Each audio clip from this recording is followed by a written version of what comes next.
And today's broadcast is brought to you by Eclectic Horseman Magazine. Stay tuned for Eclectic Conversations hosted by Emily Gitchie.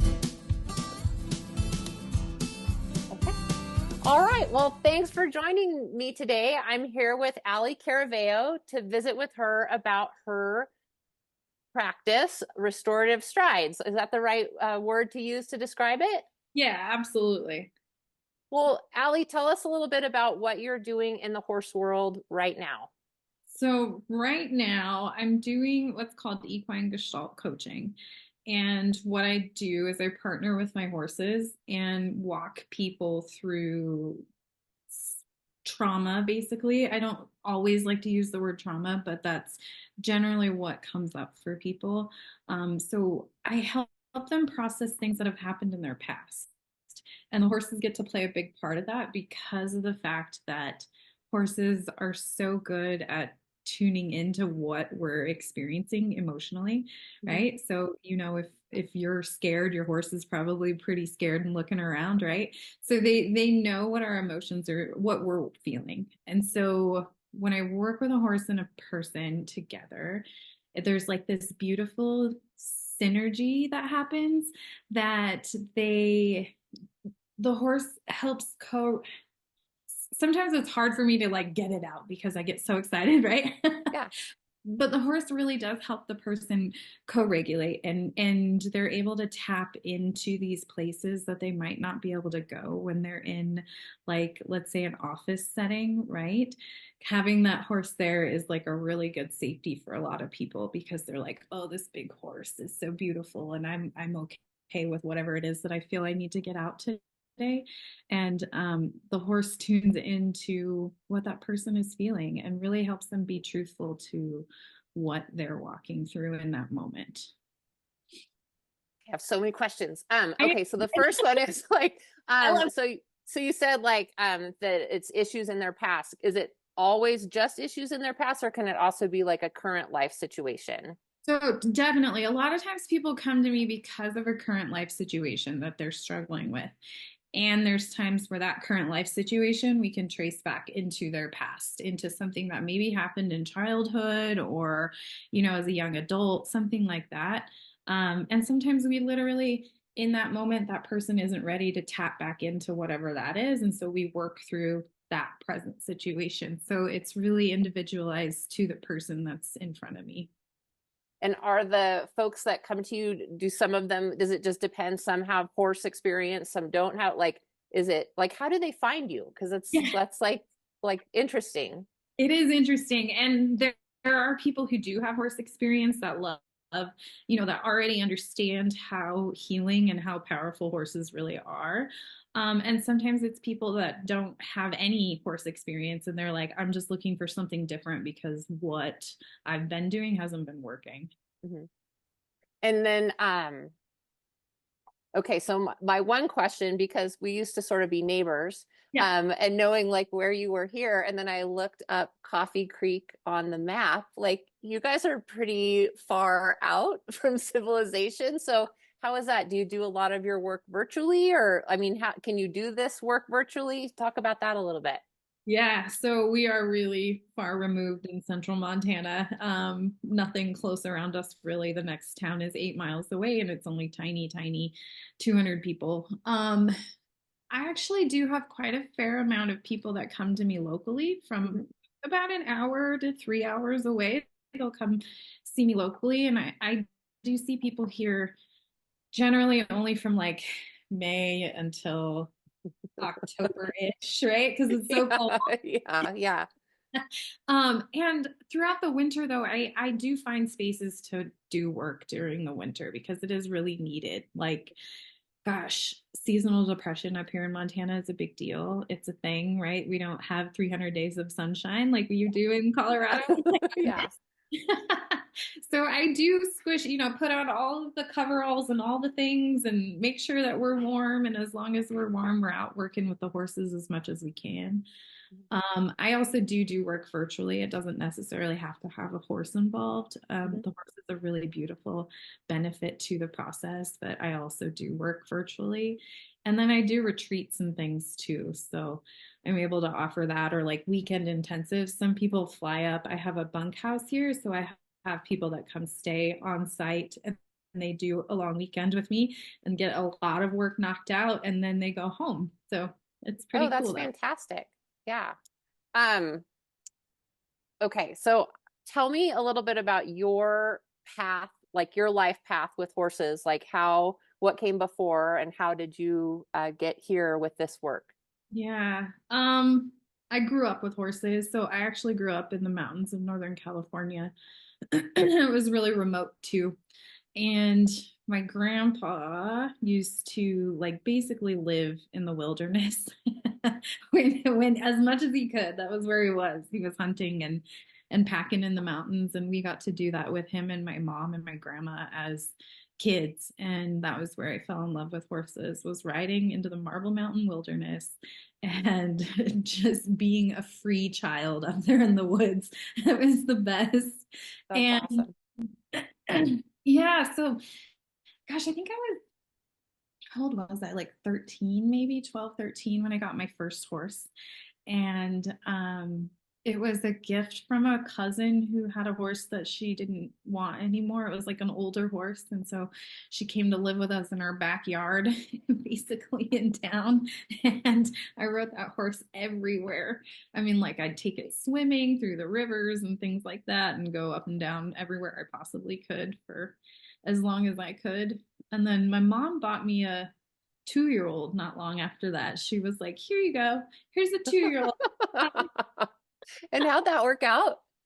Actually, really good. I still Okay. have her. She's Oh my actually in gosh. my backyard. Yeah, she's in my pasture right now, and she's like the old matriarch of the herd. And I rode her in the mountains until just recently, actually. We just retired her, so she's wonderful. She's That's 20. fantastic. Wow, that's fantastic. That's so cool. Yeah.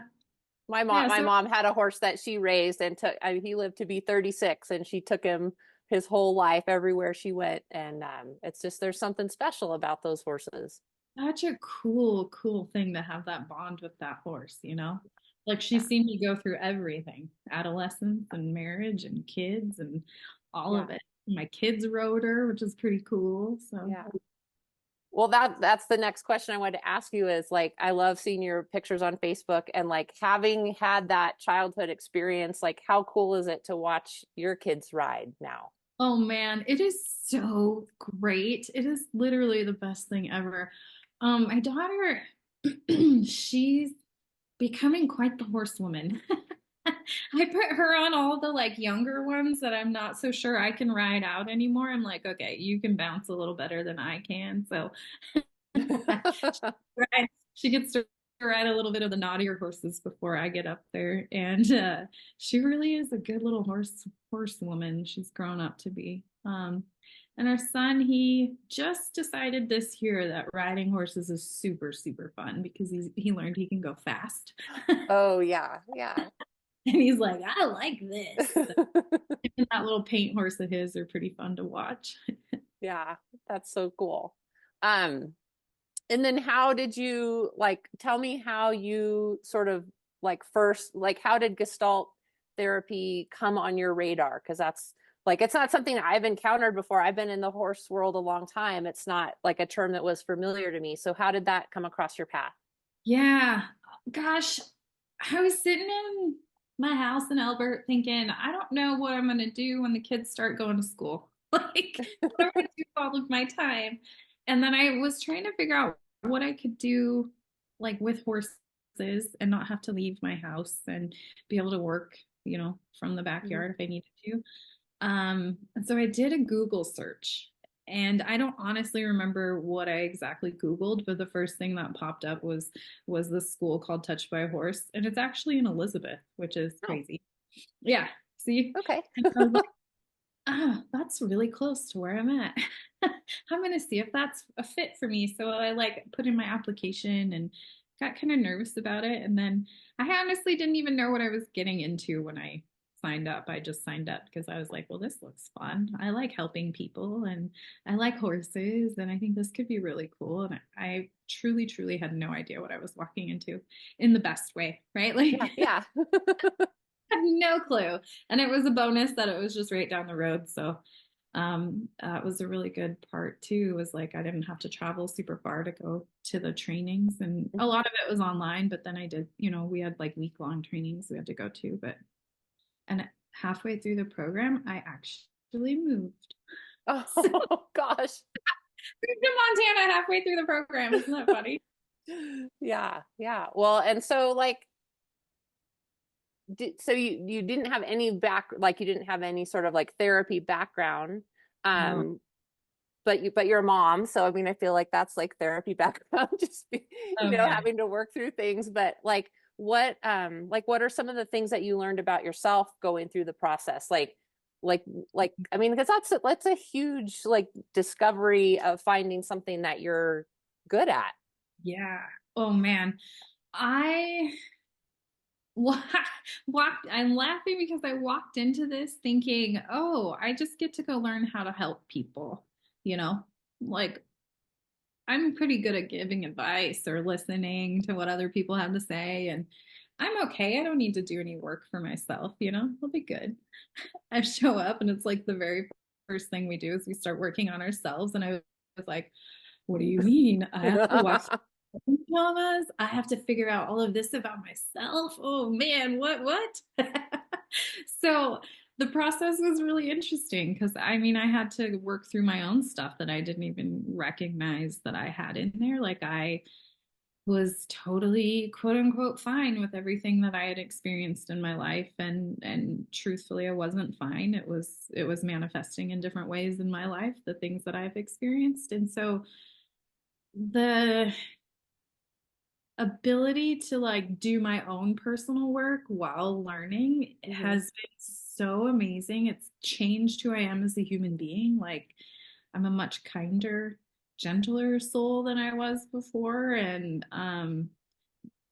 gained a lot of confidence in who I am and figured out who I am as a person and not just a mom, and not just a stay-at-home mom is what I really was, and had been for years, and I still am technically. And it just is, gosh, it was such a really, really, really interesting, fun journey that I wouldn't trade for the world. It was really cool.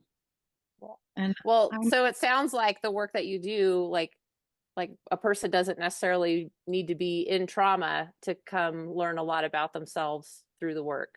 Right, correct. You don't necessarily need to be walking through a traumatic space. And I generally like to wait. If somebody experiences a trauma, I would like to wait 6 months at least before they come see me, just because it takes time for things to kind of settle down and integrate and things like that. So I don't recommend people come to me right afterwards. Mm-hmm. Well, it's interesting. Like I've been having all these different, visits with people and like horsemanship practitioners. And one of the things that I'm always like, wouldn't it be great if people didn't have to get into a wreck before they discovered horsemanship? And so like, as you're talking about this, I'm like, hey, wouldn't it be great if people could just like take a little time to figure out what's going on in them before a wreck. So before a wreck. I love that. I love that. Yeah, before a wreck, it would be really good. Those like week-long weekend intensives would be really good for somebody to come and figure out who they are as a person and what they might need to work on before a big wreck happens. Yeah. Interesting. Any other thoughts on, I know I want, tell me a little bit about the horses that you have in your herd. Because I saw them on the website, but I want folks to like get to meet the horses from your voice. Yeah, so I have 10 horses right now in our herd. I have quite a big herd, and most of them are rescues. They're either rescues or Mustangs. I have the oldest one, Shasta. She's my like ride or die, right, that I've had forever. And she's a beautiful old matriarch that loves everybody, and she's pretty tough on our clients. Like she won't connect with them if they're not connecting with themselves. And so she makes people work pretty hard, which I love. I'm like, ooh, I know exactly who I need to put her in with. It's really fun to watch her do her work. And she's really good at clearing like energetic fields. She walks over and does chakra cleansing for people, and she stands in certain ways and helps the energy move through the body as they're like processing what's going on. It's really, really interesting to watch her work. It's a very, very cool thing that she does. And a lot of times I put her in and I pair her with my son's Palomino paint, Timber. Mhm. They work really, really well together. For whatever reason, they're like a little bonded pair, and they like she does the work and he supports her during the work. It's really cool. I don't like to do two at once because it's a lot to kind of keep in touch, but there's times where I have to put him in there to help her out a little bit. He's like the big grounding energy. Cool. He's super cool. He's also a really big goofball, and he has a rescue too that we brought from Colorado. Just had experienced some starvation, and maybe somebody wasn't taking good care of him, and so he ended up at a rescue. And we went to pick up two other horses and ended up coming home with three instead because we loved him so much. It was like, oops, all of a sudden we have extra horses. It happens sometimes. Easily. And my husband is just as bad as I am, so he never tells me no, right? He's That's usually awesome. he's got most of the horses, right? Everybody thinks it's me. I'm like, oh no, no. You have no idea. It's my husband. So Timber, he's super fun. Really, really safe horse. Like I really enjoy him. I put him in with kids a lot of the times because he just is so tolerant of kids and their shenanigans. And he stands there like, I mean, the cat jumped on him while I was riding him yesterday, and he just stands there like the coolest horse ever. And he's super fun. Who else do we have out there? My biggest working horse, I call him my working horse. He's retired from riding because he also came from the rescue, and he has bone spurs in his neck. And so when we started trying to get him broke to ride, he was bucking, and we were like, something's off with him. And so he has these big bone spurs in his neck. So we don't ride him because it hurts too much. Mm-hmm. And I actually had said, I said to my husband, I don't think I want to ask that horse to do this type of work with me because I don't think humans have been very fair to him. He came with some scars and some serious trauma about his head, like nobody could get over his head. And I said, I don't know if I really want to do that to him. I don't want to ask him. Like, I would just like to retire him and have him live out his days here and be a happy, happy horse. And then I noticed every time I'd go get Shasta and Timber that Klamath, his name's Klamath, he would be at the gate waiting. And I'm like, what do you want? And he'd be watching from afar. And so I put him in with a client, and he has been the most incredible horse. He is so healing and in tune with people. It's really amazing because he's super soft, and he just kind of,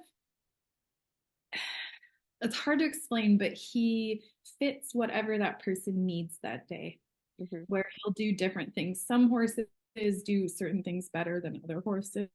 Like Shasta, I say, is my good chakra balancer, and then Timber's her grounding energy, or I have him for grounding things. But Klamath I put in for like anybody who needs a tender heart or whatever it is that they might need that day. He will just pick up and work with them wherever they're at. It's really, really cool to watch. And it's like he goes into a whole nother realm. I don't know how else to explain it, but he's so in tune with everybody. And there was a day where I was working with a client, and I had asked him if, this client, if he could do some meditation, because he was trying to re-find who he was, right? And he had told me before he used to enjoy meditating every day. Not a lot of people up here do that, right? So it was really cool to be like, oh, cool, you like meditating. Well, let's see if you can keep doing it until I see you next time. And I asked him the very first time, or when he stepped into the pen, and I said, have you been doing your meditations? And he looks at me and he was like, oh, no, I totally forgot. And I said, okay, and then I looked over at the horse, and literally my horse went into downward dog position. And I was like, this might sound strange, but have you been doing yoga? And he was like, yeah, I actually do yoga every day. And I was like, well, what do you think this horse is trying to tell you? And he's like, "No, yoga is my meditation." And I laughed. I was like, yeah, there you go. Oh my gosh, that's so wild. Yeah, so he does things like that all the time where I'm like, I just need to ask you this, and I don't know if this is right or what, but let's just see what's going on there. So he's a really, really strong horse in that aspect. And he's old. He's like 18 now, I think, but he's super cool. He's my heart horse. I love him so much. Yeah. Really the heart and soul of what we do here. He's super cool. Um, let's see. I'm only on 3, I think. The other one that came with him was Rogue, and he was our first Mustang that we grabbed. And he had also some sort of trauma in his past, and I rode him for quite a while, and then he's just gotten old. I think he's in his 30s now, Oh, so wow. he's also retired. He's retired. And he actually really enjoys children but doesn't enjoy adults, and so he gets to work with, there's a few special kids that he really enjoys, and a lot of the times he just doesn't like people. He's a Mustang, and I think he was gathered pretty late in life and just not his jam. And then we have 2 other Mustangs that are named Cinco and Tonopah, and they are just now coming into the work. I didn't put them in to work with clients very often just because of one of them was a biter. He just would randomly bite. So he doesn't do that anymore. But he's actually, Cinco is turning into be a really cool horse too. For certain clients, he just is that like big goofy presence that they need, and like kind of a big brother type of presence. That's pretty cool for people. And then Tonopah's the buckskin that we have, the Mustang, and he's just like an old soul to where he doesn't really connect with anybody unless they're really, really in tune with where they're at emotionally. He'll just ignore the heck out of people. So he's fun to work with because I enjoy being like, okay, how do you, are you connected internally, or where are you at? Are you in your head? Are you in your heart? And he'll be the one who like makes sure that they're in their heart and not in their head in the moment. He's pretty cool. Then my daughter has a Mustang that she trained last year. She doesn't get to do the work with us because she's still pretty young. I like them to be about 5 and older. And then who else do I have out there? Oh, Trinity is one that I partner with sometimes too. She's a bay mare that we got as a rescue, and she's just super sweet. She's very, very sweet, sweet soul. And then Meteor is my daughter's other little pony horse, and she's funny. I don't actually put her in the round pen very much anymore because she doesn't really enjoy other people. She's kind of that standoffish pony attitude, like, she's funny. And so it sounds like most horses have something so you're sort of matching personalities with different personalities of horses. And so it isn't really a matter of like a kind of training that you would do to prepare the horse. You're just like being aware of their presence and how it's going to mesh with the clients. Absolutely. And generally when I have clients show up, I tie up probably 5 horses. So I make sure I have probably close to 5 horses around so that I know, and I watch, and you can tell, like for me, I can tell what horse is more into that client, like by their mannerisms. And so sometimes I swap horses during the middle where I'm like, well, they're just not really working very well with this client today, and we'll just take them out and put in a new horse. So yeah, it's definitely about an awareness around the horse itself and an awareness around the client. And then what do you think the horses think about this experience? Yeah. Some of them, so I know some of them really like it and some of them don't. Like I don't put the pony in because she doesn't like it. Yeah. And there's days where like the old mare Shasta, she's like, I'd rather be out snoozing than being in here. So there really are different days for different horses. And it's kind of like us, right? Some days we love our job, some days we love what we're doing, and some days we're like, today I'm not into it. Yeah. So it really is that awareness around the horses, and they're not being ridden or anything, so it's all on the ground, and so they get to choose whether or not they're actively participating. And sometimes the work just goes on while they're just standing there because they're checked out for that day or whatever it is, if it's hot or cold, or you never know. Well, and I mean, that's the one thing in the back of my mind that I'm thinking is like what a great opportunity for horses who maybe aren't sound or who've had traumatic experiences, but you know, it's like it's a place where those horses can go and be useful and feel good about. I mean, I think horses like having a job. They like interact. I mean, most of them, but Yeah. so it sounds really cool to have them have a purpose. Yeah. Like Klamath, right? He got retired from riding and just kept standing at the gate. Like, I know what my job is now. I know where I'm supposed to be. And he's been incredible. And I 9 times out of 10 put him in the round pen before anybody else because I know he loves it so much. Yeah, that's so cool. Um, yeah, okay, well, you said you have a bunkhouse? No. Yeah. like this sounds so cool. So I could probably visit with you all day long, but are there any questions that I didn't ask you on something that you were thinking that we might visit about that I haven't asked you about? I don't think so. I probably will get off here and be like, oh, I should have talked about this. I do know that I left out my mule. Tell us about your mule.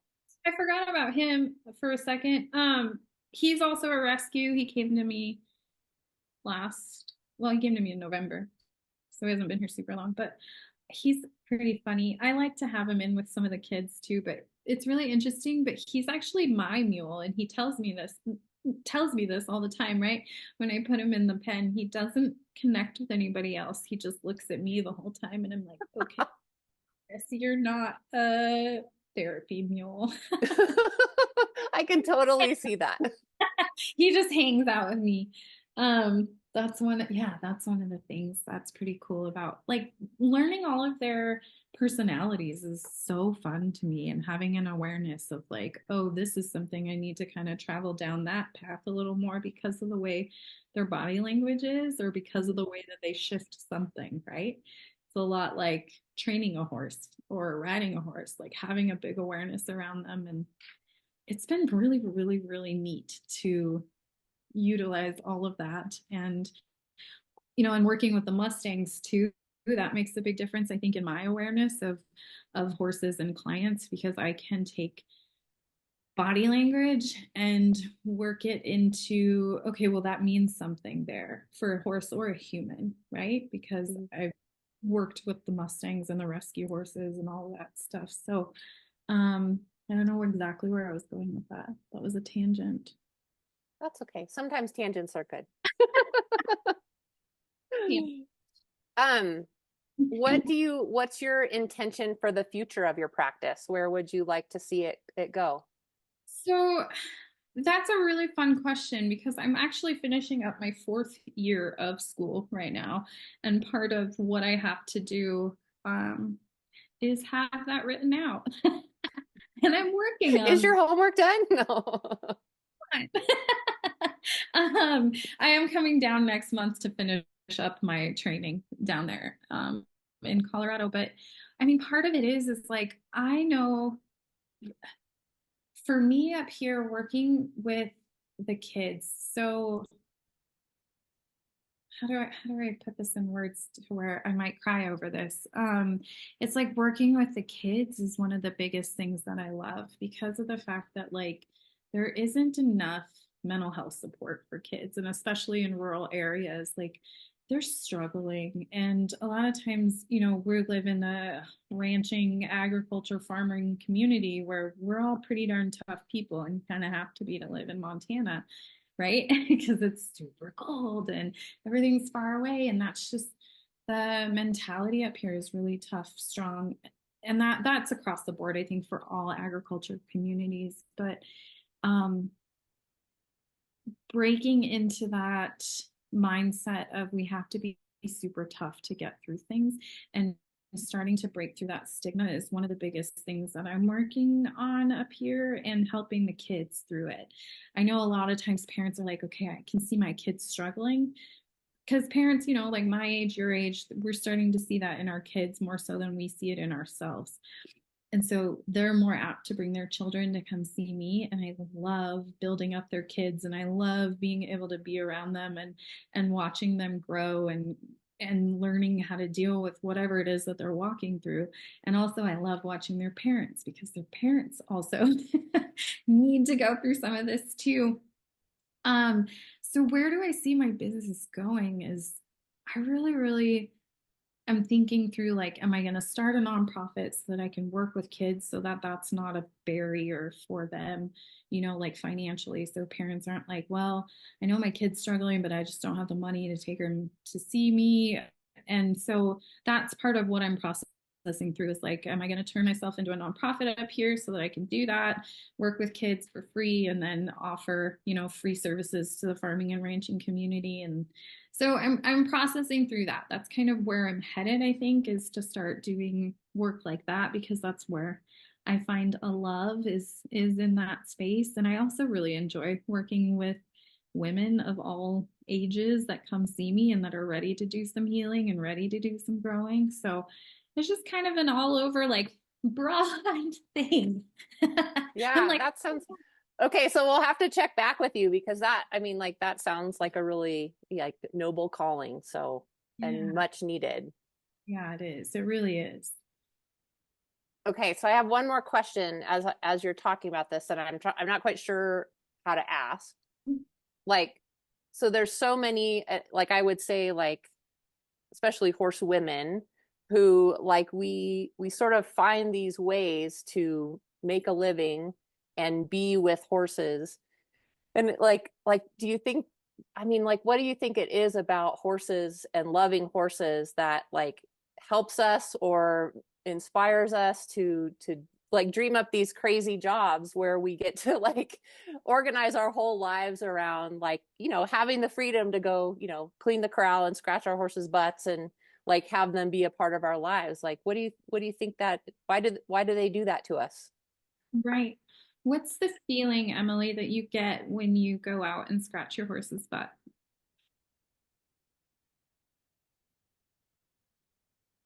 I don't know, that it's just like that's how I start my day every day. And I just feel like it's just, I don't want to be any other place.